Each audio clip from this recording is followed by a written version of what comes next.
દેવદરબારની ચૂંટણી સભામાં કહીને ગયા હતા. હજી પણ મીડિયા ફરે જ છે. હમણાં મારા ભાઈ વિક્રમે એમણે વિડીયો મૂક્યો હતો. મોદી સાહેબે કીધું કે જ્યાં નર્મદાના પાણી નથી પહોંચ્યા ત્યાં પહોંચવાના છે. એ પહોંચાડવાનું કામ ચાલુ છે. કેશાજી તમે મારા વતી બધાને કહી દેજો. અને આ મોદી સાહેબના શબ્દોના કારણે આપણા વિસ્તારને વડિયાથી કરી અને અત્યારે જે સર્વે ચાલે છે વડિયાથી કરીને જેડા સુધીની નવી 15મી નવી પાઇપલાઇન નવા એચઆર હાથે 22 વર્ષ પછી પહેલી વખત મોદી સાહેબના શબ્દોના કારણે આપણા વિસ્તારની નવી પાઇપલાઇન મળી.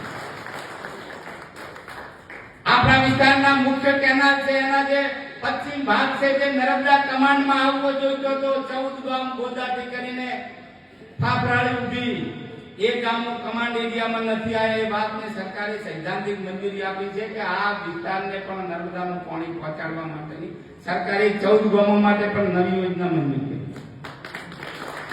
આ સુજલામ સુફલામ આ બધા એમ કહે છે કાયમી ચાલુ રાખો, પણ એમાં જે કઈ ખામી હતી એ ખામીનું સરકારને આપણે બધાએ એમાં બાપુ અને અમે બધાએ ધ્યાન દોર્યું તો બુકોલી આગળનો સાહેબ તો લગભગ પૂરું થવા આવ્યું. જે તૂટેલું હતું 2017માં તૂટેલું હતું એ.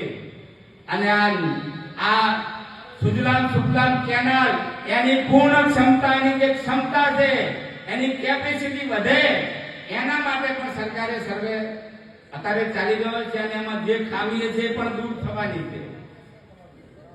એટલે મુખ્ય કેનાલ સુજલામ સુફલામ કેનાલ આ નવી વડિયાથી પાઇપલાઇન આ બાજુ ચોંગાથી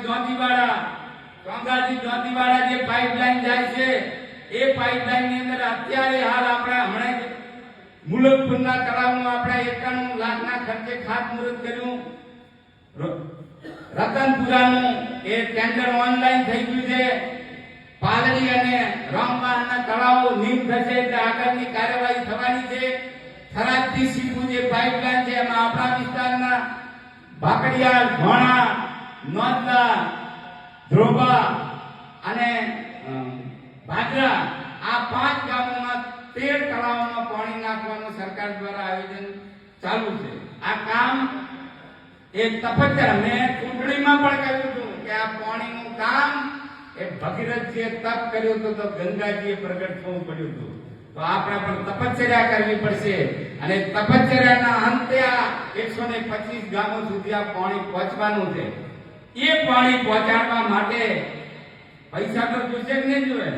રોડ માંગો છો બધા તો રોડ નવા નાખવા છે, પૈસા તો જોઈશે કે નહીં જોઈએ? એમને આ થવાનું છે. ગ્રાન્ટ તો જોઈશે કે નહીં જોઈએ? અને ગ્રાન્ટ ક્યાંથી આપવાની છે? આ લક્ષ્મીજી છે. લક્ષ્મીજીનું વાહન કમળ છે અને કમળને માંથી ચૂંટીને મોકલજો તો એ કમળ ઉપર અસવાર થઈને લક્ષ્મીજી આપણા વિસ્તારમાં વધારશે અને આપણા વિકાસના કાર્યો પૂરા થશે. આપણે મેં અગાઉ પણ કહ્યું હતું હું સત્તાની અંદર કોઈ સત્તાની ખુરશી માટે નથી, પણ આ વિસ્તારની પ્રજાનું ભલું થાય, એનું કલ્યાણ થાય એના માટે હું રાજકારણમાં છું. એટલે હું આપને વિનંતી કરું છું કે બધું મોદી સાહેબનો આપણા વિસ્તાર માટે જે લાગણી છે એ તમે જોઈ છે. અંબાજીમાં આવ્યા હતા અને અંબાજીના અંદર ધબ્બો માર્યો હતો. મન તમારે કમન માર્યો મોટો નિમિત્ત હતો. ધબ્બો થોડો મારવા આવી ગયા. સણાગર આવ્યા હતા તાર મારું બહુડું પકડ્યું છે. એ મારું પકડું બહુડું નથી મળ્યું. આ વિસ્તારની જનતાનું તમામ આ વિસ્તારના કાર્યકર્તાઓ એટલે મોદી સાહેબ માટેની આ વિસ્તાર માટે આપણા માટેની જે લાગણી છે એને સહેજ પણ ઊંડી મોંચ ના એ રીતે આપણું લક્ષ્ય આ વિસ્તાર વિકસિત વિસ્તાર બને. જો વિસ્તારનો વિકાસ ન કરી શકા તો હું ધારાસભ્ય હું તો છું ના હું તો કેટલા જાય કેટલા જાય એવું ધારાસભ્ય મને મંજૂર નથી. પણ આ વિસ્તારનો વિકાસ થાય, આ વિસ્તારના તમામ સમાજો નો વિકાસ થાય, 125 ગામોનો વિકાસ થાય આપણું લક્ષ્ય છે. અને લક્ષ્યને હાંસલ કરવા માટે થઈ અને આપણે સૌએ ઉમેદવાર એ તો નિમિત્ત હોય છે. મને પાર્ટી ઉમેદવાર બનાવ્યો પણ તો બધા ભેગા થઈને છો વોટ આલ્યા તારે હું ધારાસભ્ય ચૂંટે એટલે ઉમેદવાર એ તો નિમિત્ત હોય છે. આ રેખાબેન નિમિત્ત છે, આપણો ઉમેદવાર કમળ છે. અને આપણું લક્ષ્ય નરેન્દ્રભાઈ મોદી સાહેબ ત્રીજી વખત દેશના વડાપ્રધાન બને અને ત્રીજી વખત દેશના વડાપ્રધાન બની અને હજી તો મોદી સાહેબે અમને રાષ્ટ્રીય અધિવેશનમાં કહ્યું હતું કે આગામી 5 વર્ષની અંદર તો અમે ન કરતેલા કામ થવાના છે. ન આ આપણે જોયું રામ મંદિર, આ તો કોઈ નતો, તમને વિશ્વાસ નતો કે રામ મંદિર બનશે, બની જ નથી. અયોધ્યા હવે કાશ્મીરમાં 370 ની કલમ હતી કે ના કરી. આવા હજી ઘણા બધા નિર્ણયો આગામી 5 વર્ષની અંદર થવાના છે.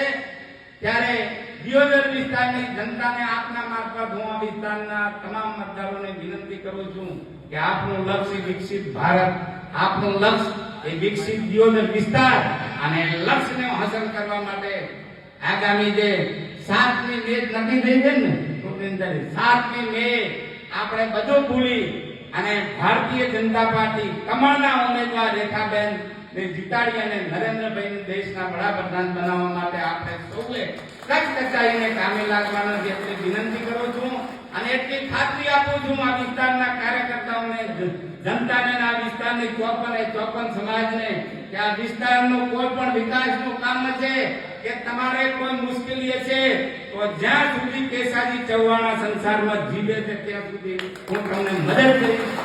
પણ નરેન્દ્રભાઈને વડાપ્રધાન બનાવવા માટેની આ ચૂંટણી છે. એ ચૂંટણીની અંદર દેશના રાજ્યના મુખ્યમંત્રી કે વડાપ્રધાન જોડે હું જઉં ત્યારે છાતીના બટન ઉઘાડા રાખીને આ ચૂંટણી પછી જઈ શકું એ પરિસ્થિતિનું નિર્માણ કરવા માટે ભાજપને જંગી બહુમતીથી જીતાડો એક વિનંતી. સૌનો આભાર. ભારત માતા કી જય.